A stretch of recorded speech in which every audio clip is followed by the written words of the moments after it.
Hebron. So we're here to talk about the Milano Cortina 2026 Winter Olympics. Day 6.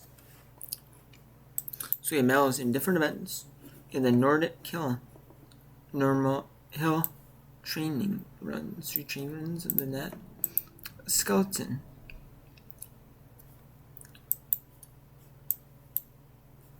Skeleton is completed.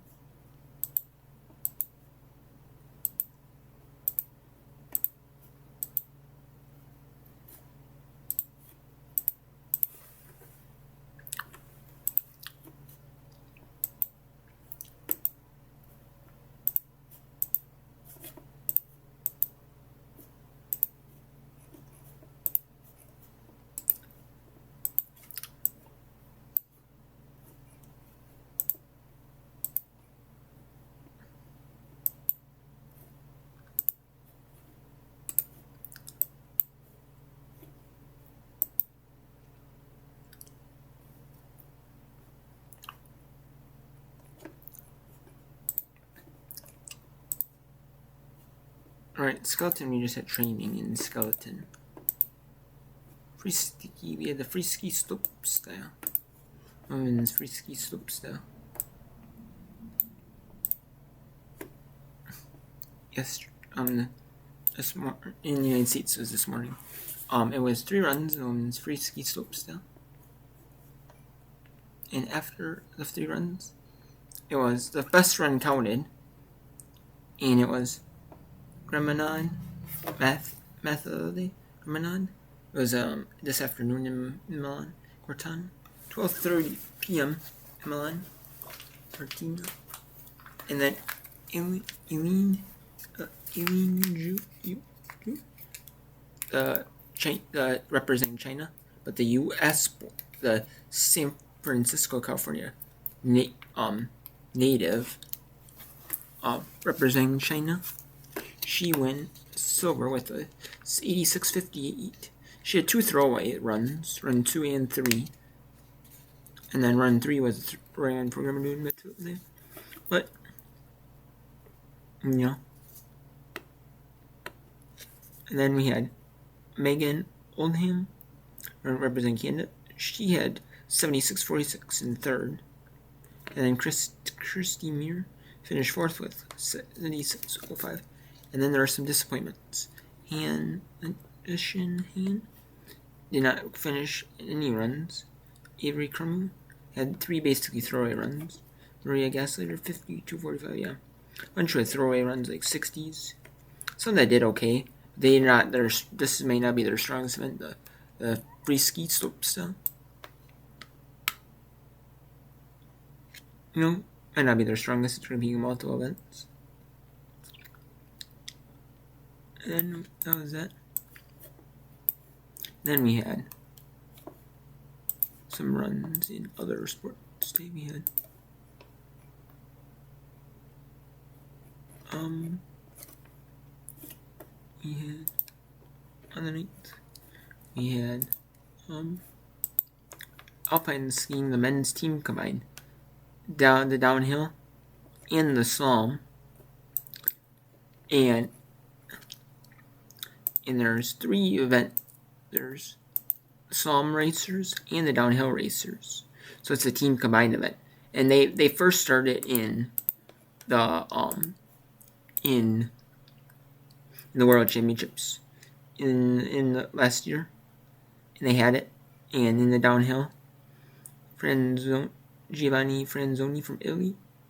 The first team from Italy. There's 3 Italian teams. Well, there's teams from multiple countries. Or multiple teams from the same country, because they're so good at downhill, and they're allowed to qualify so many teams from like certain like the World Championships or like European Championships, North American Championships. We have one, and then we had Italian team of Giovanni Franzoni and Alex for the downhill.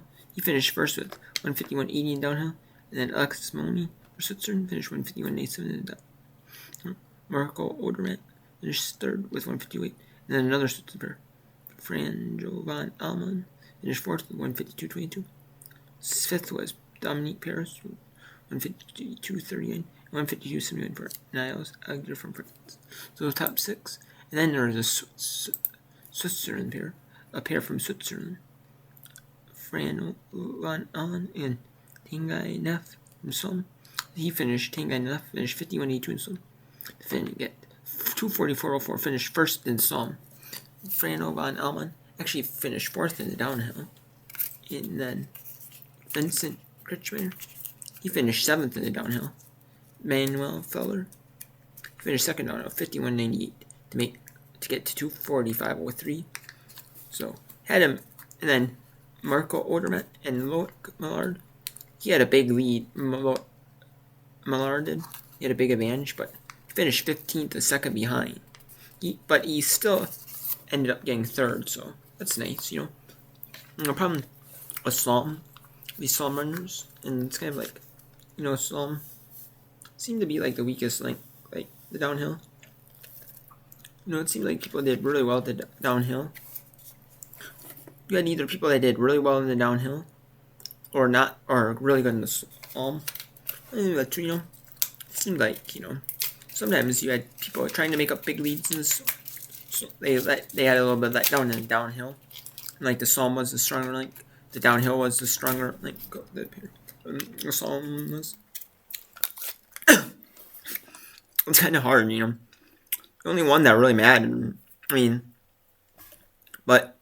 If you were in the top pair, you did well in the downhill and Somme.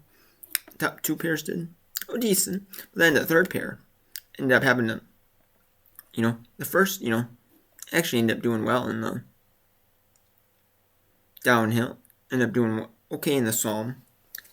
Not great in the Somme, 15th of 20 of 1, but even of 20 teams that completed 2 times. So,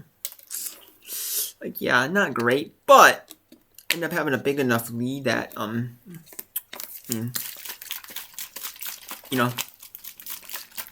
had some of it a lead, that actually, you could go into it and have an okay time and maybe clinch, 3rd, And that's what happened, just barely, 3/10 ahead of Matt Michael, someone who finished in 3rd, actually, 51.89. But Raphael Hazard finished 8th with 1:53.07. Then we had speed skiing, the 1,000 meter for the women. And then we had Leerdam, F. Hock, both from the Netherlands, and M. Taki from Japan, finished in 3rd with Leerdam with 1 minute 12.31 seconds. F. Hock with 1 minute 12.59 seconds. M. Taki with 1 minute 13.95 seconds. And then Bo from United States, Brittany Bo, 1:14.55. And then Lamarchi, who had the fastest time to begin with, and that held up for a majority of the race until some of the faster people like Brittany Bowe came in, Taki came in, Cock and the RJ came in, and then we had in the curling. We had mixed doubles, round robin matches. The final matches in round robin curling. Canada 8-4 with Switzerland, 8-5 Norway over Korea, and 8-4 Estonia over Czechia over Estonia. And those matches ended. Those teams were eliminated from the round robin. Already, you had all 4 teams already determined. It was Great Britain and United States, Italy, and Sweden. However, Italy and United States, they did play in the first. They played in the first session of the day, in the early day, and they played, and then Italy got the best United States, 7-6. So Great Britain was already locked in at number 1, but Italy and United States were battling for 2, 3, 4. If United States won, it would push Italy in the 4th and Sweden in the 3rd, because Sweden has a head-to-head tiebreaker over Italy with the win. Sweden actually beat Italy. And then Sweden would go to 3rd and play United States. If Italy won, Italy and the United States. Italy would be second. The United States would be third.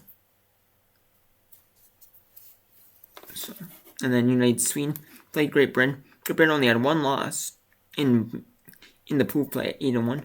They lost in this mixed doubles semifinal, but that's because Sweden had a big 6th end, and they put 5 points in the 6th end.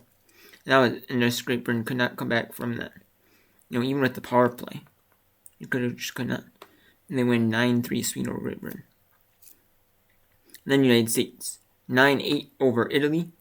It had to go all 8 ends, And there's a few mistakes that Italy made in that match that United States capitalized on, and United States plays the third place team won in the mixed doubles, plays Sweden. The United States hasn't really been a factor in the mixed doubles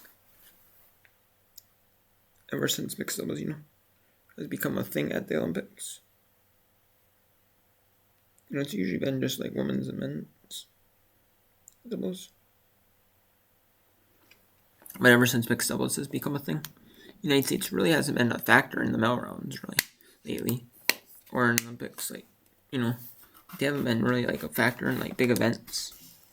But in the Olympics year, they end up becoming they're in the medal rounds, playing for the medals.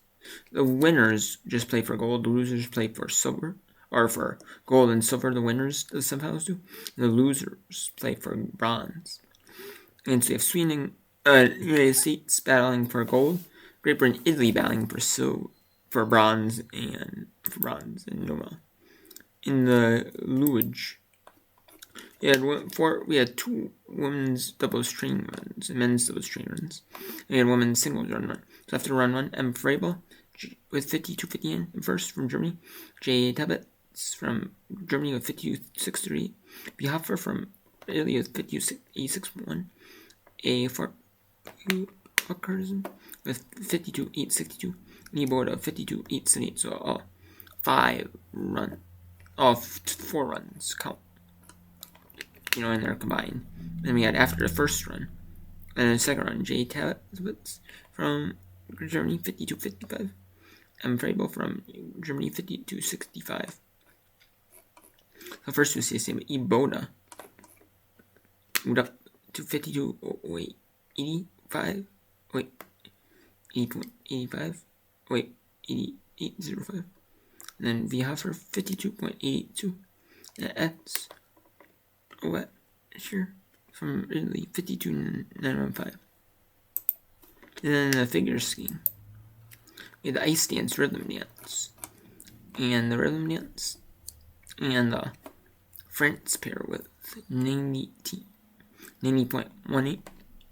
United States got second with 89.72. Canada's pair 86.18. And then the snowboard, we had the women's snowboard figure final. That was this evening in Milan Cortina. It was on Monday. And after the runs,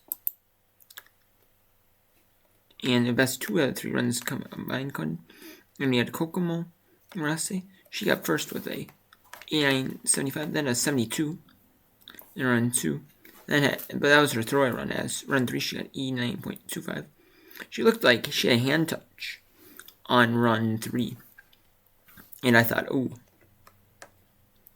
is that going to count? Are they going to say she was a hand touch for impact? Or are they going to say it was an accidental hand touch? Because it was a really good run regardless, You thought it was a really good trick. Or just maybe a hand touch. And even maybe they could have deducted a hand touch a little bit. Or maybe it just was accidental hand touch. Either way, it got really high. It got second highest score of the day.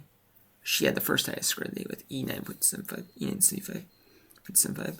So she finished with 179. Sinna. Shaduski Sinna.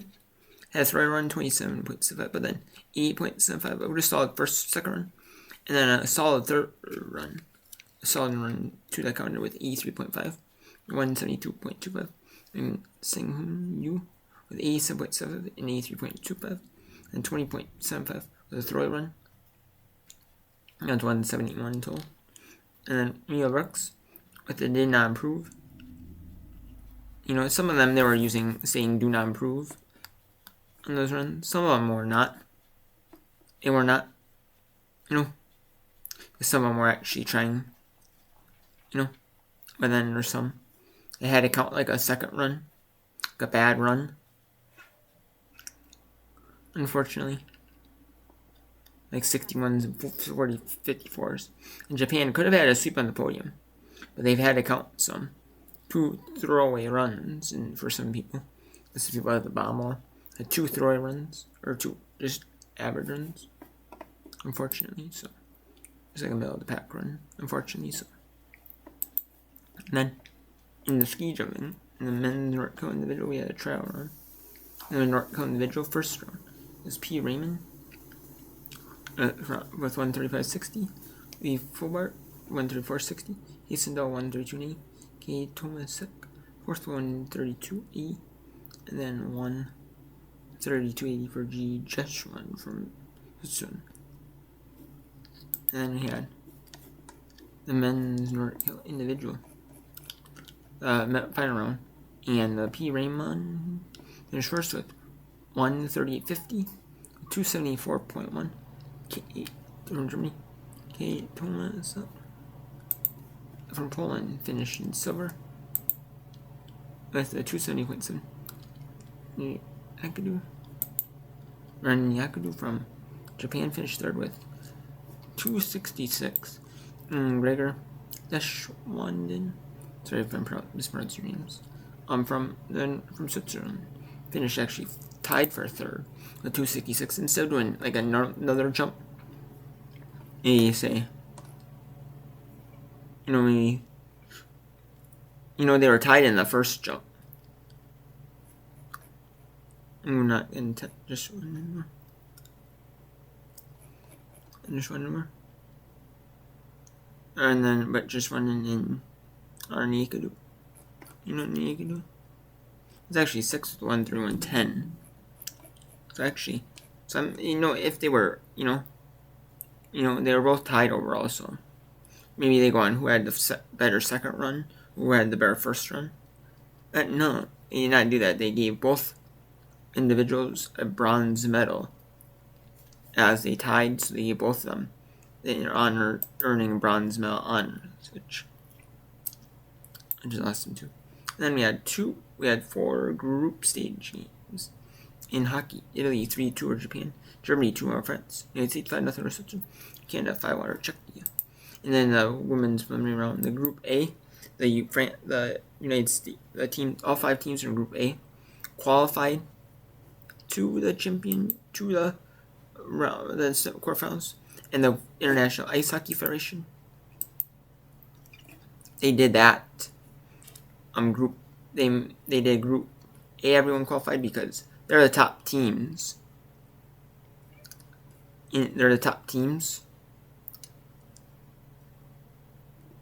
They are the top teams in the world, and then they put them in a stacked bracket, and then the bottom tier teams, and then teams like 6, 7, 8, 6 through 10 had to qualify, had to go through Group B, and then it was determined like the number of points you have overall. Total will account you for your placement in the tournament. It'll go by number 1. If you're United States, you get 12 points, and Sweden gets 12 points. That might be goal differential, which United States has 14, Sweden is 12, so it could be second. So, and you have now the 4 in Group B.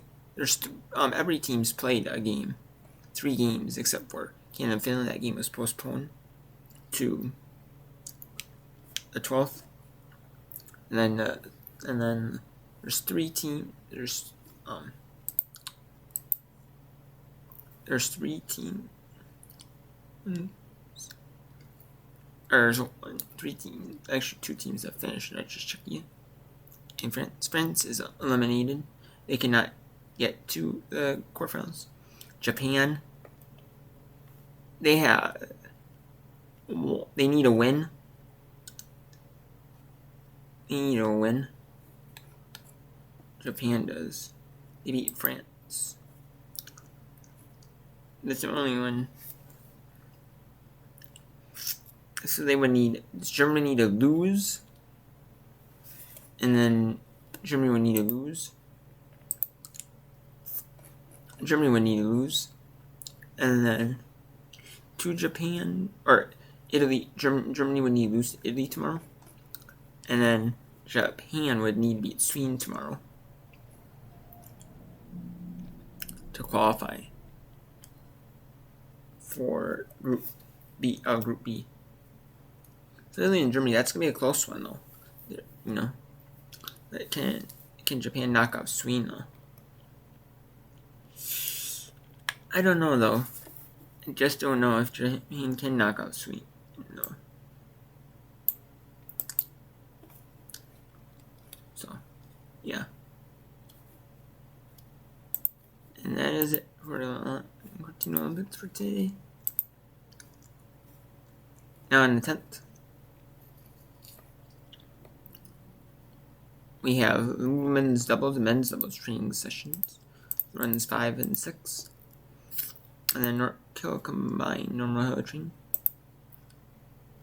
training session 2. And then for big actual medal events, like qualification for medal events, or finals for medal, or stuff that involves medal events, we have the cross-country skiing women's sprint qualification at 3:15 a.m. Eastern, 9:15 in Milan, and then the women's sprint classic qualification, and the men's sprint classic qualification at 9:57 in Milan. There's more, and then the women's team, that's on USA Network for those in the United States. I'm going to tell you the schedule, or the time for the United States, in what channels there, and what times they're in the United States Eastern Time. And like I was saying, that's join in progress. Or not join in progress, as like live on USA Network, and then we have the mixed short track speed skiing, the 500 and 1,000 meter men, 500 meter heats at 10:30 in Milan.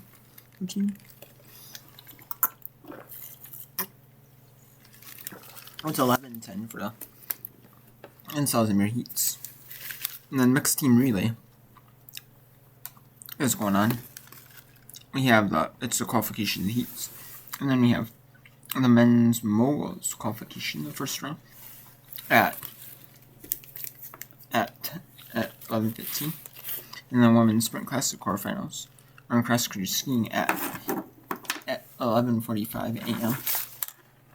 starting in Milan in Italy, and then we have the short track speed skiing mixed team relay quarterfinals at 11:59 a.m. Right at basically about noon in there, or there, and then we have the men's moguls. I'll start on and for the and then that's a mixed short track speed ski.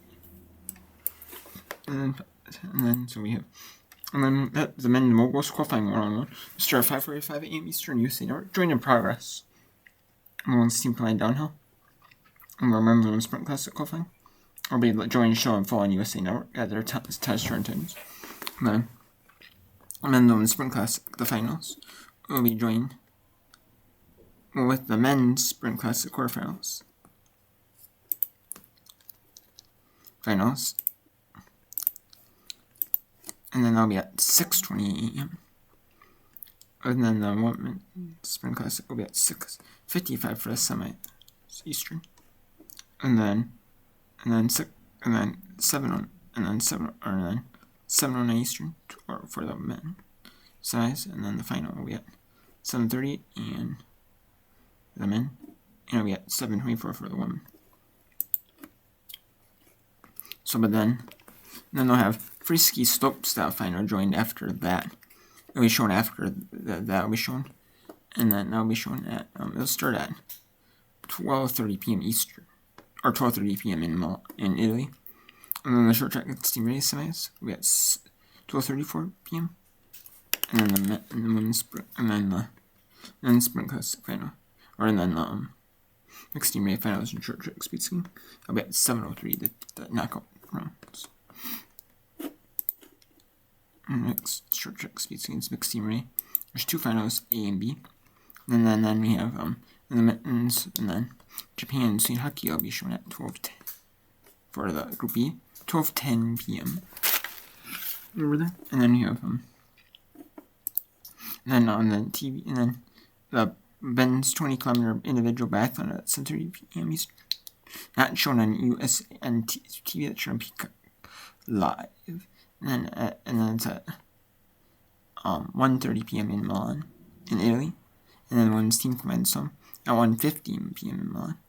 That'll be shown on USA starting at 8 a.m. Eastern during press, and then we have the Great Britain Italy bronze medal final in curling at 2:05 p.m. and then that'll be in Cortina, and that'll be joined in press on USA Network at 9 a.m. Eastern. So about halfway through the match, and the women's moguls qualifying round 1. We're not showing live on USA on TV. And the men's women's sprint classic finals will be aired on USA at 9:45 a.m. Eastern.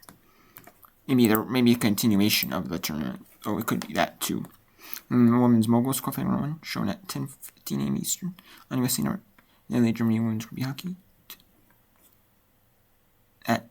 is at 4:40 in Milan. And then women's single luge run 3 at 5. That's on Peacock.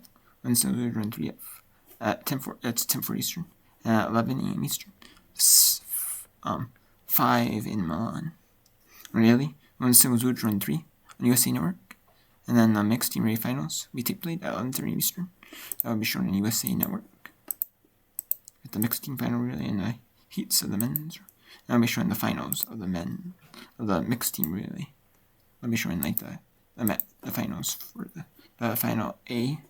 I'll be showing maybe some of that for the, and then the mixed team normal hull. Ski jumping, that'll be at 5:30 p.m. in Milan. Not shown live on TV. Team vs USA gold medal final. We started live on USA Network at noon Eastern. Or noon Eastern, 6 p.m. over in Cortina. That'll be on Peacock. And then it'll be with men's free ski slopestyle final. Condensed down from noon to 12:45 p.m. Eastern. TV premiere for the NBC TV premiere. And then the women's singles luge final run. As shown on is going to be on US. Is going to be on US. Is going to be on Peacock at 6:30 p.m. over there. 12:30 Eastern. And the men's short 12:15 p.m. Eastern. 6:15 over Milan Cortina. And men's short part 1. And then the Sweden vs USA gold medal final in curling. That'll be joined in press at 12:50 p.m. Eastern on NBC. And then the men's short will be joined press at NBC 1:45 p.m. Eastern. Canada vs USA women's group A at 8:10 Eastern. USA Network. And Finland vs Switzerland women's group A will be at 9:10 p.m. And then the men's 20-kilometer individual. That'll be shown on Peacock or USA tape delayed for an hour, condensed at 4:30 Eastern.